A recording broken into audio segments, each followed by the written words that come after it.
प्रिय मित्रों और viewers, welcome to doctor Satsangi's vlog.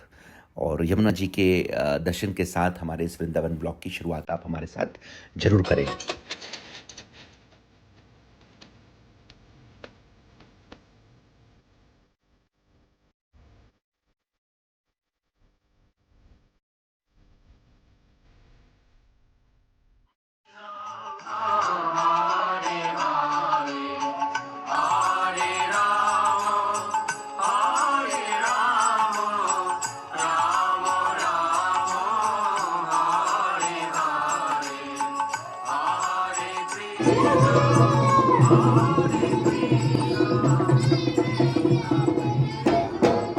तो वीडियो के अंत तक मेरे साथ बने रहिए। यमुना जी की रोचक जानकारियाँ जो मैं आपके साथ शेयर करूँगा। और अगर आप पहली बार इस चैनल पे आए हैं तो बेल आइकन हिट करना ना मिस करें, हमें सब्सक्राइब करें और बताएं और हम बेहतर क्या कर सकते हैं। सो मित्रों, अब चल पड़े हम चीर घाट, जो कि तट से हमने बोट बुक कर ली। और बोट की बुकिंग के लिए आपको अच्छे ढंग से हैगलिंग करना चाहिए, ऐसा मेरा रिकमेंडेशन है। 4000 से 400 के बीच में हैगलिंग। बेसिकली ज़्यादातर मोटर बोट्स हैं और सवारी बैठती है, वो काफ़ी चीप पड़ता है। But you want to book, you can book singly. Yamuna ji सिर्फ धारा प्रवाह नहीं है, हमारे ब्रज भूमि में ये प्रेम का प्रवाह भी है। पुष्टि मार्ग के वल्लभाचार्य, उनने तो यमुनाष्टकम अपने एक इम्पॉर्टेंट ग्रंथों में लिखा है। वह यूँ कि श्रवण मास में जब वल्लभाचार्य श्री कृष्ण भगवान की भक्ति में यमुना जी के तट पर रुके, जो बाद में ठाकुरनी घाट के रूप में प्रचलित हुआ, तो 11वें दिन श्रवण मास के यमुना जी ने इंटरमीडियरी के रूप में, मतलब उन्हें ही साक्षात करवाया श्री कृष्ण भगवान के दर्शन में। वल्लभाचार्य, जो कि आचार्य वल्लभा के नाम से जाने जाते हैं, he was born in 1479. Jagat Guru Acharya of Rudra संप्रदाय, वन ऑफ द 4 वैष्णव संप्रदाय। और पुष्टि मार्ग की इनने खोज की थी उस समय जब ये भक्ति मूवमेंट इंडिया में भारतवर्ष को कहाँ से कहाँ तक ले गया। उस समय के ये भक्ति मार्ग के एक मुख्य आचार्य थे और इनने पुष्टि मार्ग की खोज की है, जो कि शुद्ध अद्वैत में आता है। दैट मीन्स कि कोई भी हाउस होल्डर अगर वो प्रेम के साथ अपने श्री कृष्ण भगवान की साधना करे, प्यार करे उनसे, उनके बारे में वचन कीर्तन करें, तो उनको ईश्वर सहज रूप से मिल जाते हैं, जिसको कि हम निर्वाण या मोक्ष की प्राप्ति कहते हैं। और ये जो वैष्णव सेक्ट पुष्टि मार्ग के अंतर्गत था, ये तीनों जगह बहुत ही प्रसिद्ध है और आज भी है। नाथ द्वारा द्वारकाधीश, जो कि राजसमंद राजस्थान में है, और तीसरा व्रज रीजन, ये तीनों ही इनकी भूमि है।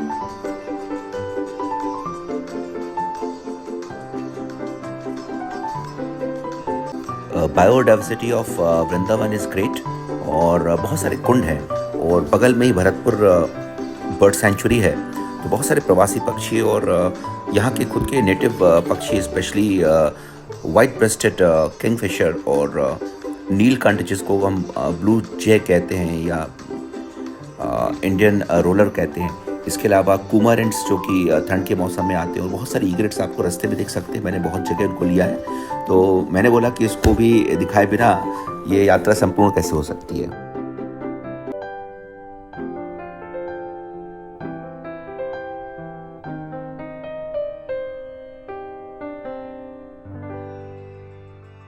श्री यमुना जी को आप इनके चित्रण को देख सकते हैं। श्री कृष्ण भगवान के वस्त्रों में और आभूषणों में इनकी पूजा की जाती है।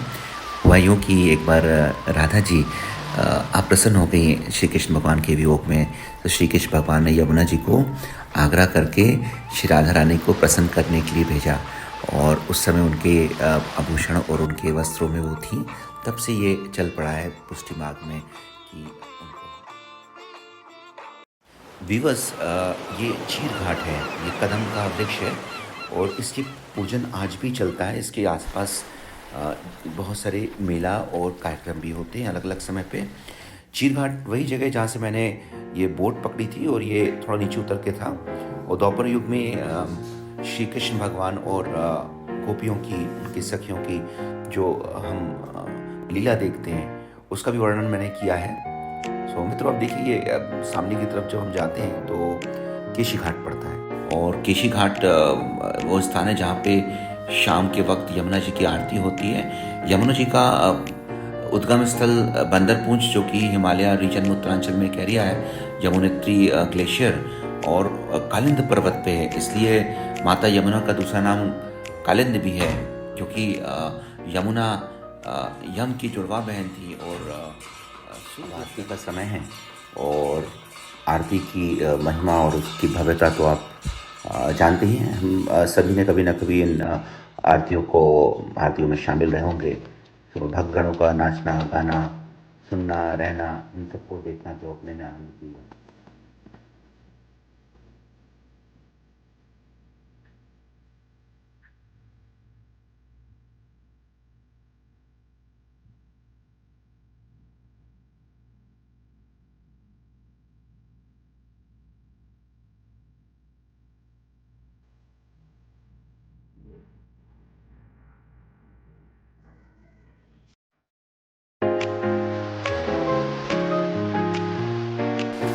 यमुनोत्री धाम जो है, वहाँ पे सूर्य कुंड है। और क्योंकि सूर्यदेव की पुत्री है यमुना जी, और यम और शनि इनकी बहन है, तो सूर्य कुंड इस बात का सिग्नेचर है। और ये सूर्य भगवान के सौजन्य से है। और इतने ठंडे एरिया में इतना गर्म है वो, कि जो भक्तगण होते हैं, पोटली में रिवाज के अंतर्गत चावल और मूंग की दाल को उसमें डुबोते हैं, और वो पक जाती है तो प्रसाद के रूप में उसको अपने घर ले जाते हैं। व्यूअर्स, आप जानते हैं कि केशी घाट का नाम केशी क्यों पड़ा?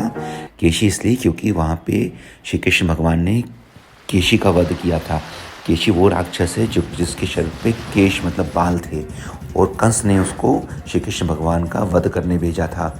और क्योंकि कंस को पता चल चुका था आकाशवाणी में कि 8वां संतान वासुदेव और वो कंस का वध करेगी, और पता चलने के साथ ही उसने काफ़ी प्रयत्न किया, लेकिन आखिरकार केशी का वध यहाँ केशी घाट में होता है। और अष्टासुर राक्षस का वध राधा कुंड में, जहाँ पे कथा प्रचलित है। और व्योम इसके बाद कंस का वध करने के लिए बलराम जी के साथ श्री कृष्ण भगवान पधारते हैं। और इन सब का भी बहुत ही बढ़िया वर्णन है अगर आप वहाँ पे जाते हैं और वहाँ के लोगों से कथा सुनते हैं। अब देखिए, धीरे धीरे करके हम लगभग 25 या 30 मिनट का हमने समय लिया, और हम वापस लौट रहे हैं झील घाट की तरफ। और दाएं तरफ आप देख सकते हैं सब राजस्थान आर्किटेक्चर्स है, क्योंकि उस समय जो भी 17वीं सदी में राजाओं ने बनाया। और ये भरतपुर की तरफ के थे, जयपुर की तरफ के थे, सभी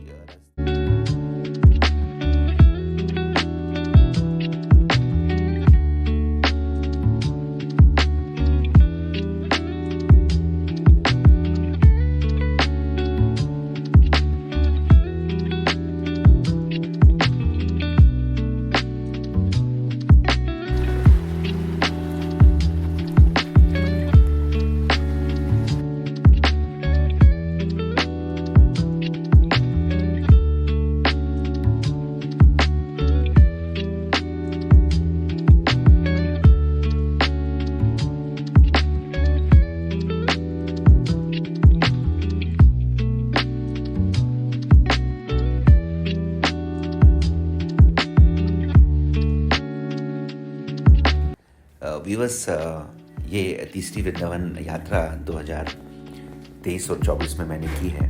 और मैंने कोशिश किया है कि आप तक अपने भाव पहुँचाऊँ, वृंदावन की लीलाएं बताऊँ। और शुरुआत में मुझे भी भीड़ भाड़ बहुत पसंद नहीं थी, लेकिन एक बार मैंने यहाँ पे आना शुरू किया तो आने के बाद भाव अलग हो जाता है।